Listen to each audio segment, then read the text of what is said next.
Wow, this is quite a monster of a one blank text completion. Let's try to take it apart. Based on a spate of hospitable planets, or Goldilocks planets, as scientists affectionately dub them, recently found orbiting the stars of 3 distinct solar systems, astronomers have been able to blank the number of Earth-like planets in the universe, a figure much higher than previously estimated. Wow, so what is going on here? Well, we have scientists trying to estimate the number of planets in another universe based on the number of hospitable planets found in these 3 distinct solar systems. So they say, okay, we're going to take here, let me draw my little solar systems.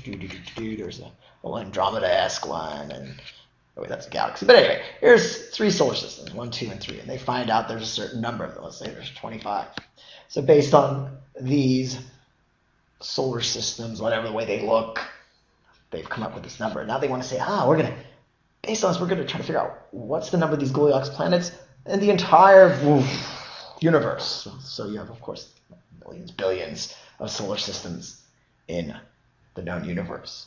And so based on a few, you're going to come up with a much larger number. And that is called extrapolation.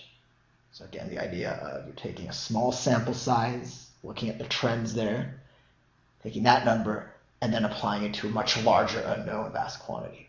Now let's look at some of the other answers. Insinuate means to aggressively assume something in such a way to say, hey, I bet you did this. It doesn't match the context. Watch out for intuit. Intuit needs to be based on your emotion, kind of that gut instinct. That's very different from what we're doing here based on these actual planets or the number of planets in these solar systems. So again, this is science here. We're basing one number and applying it to another, not intuition. And then indicate isn't really where we're going for here.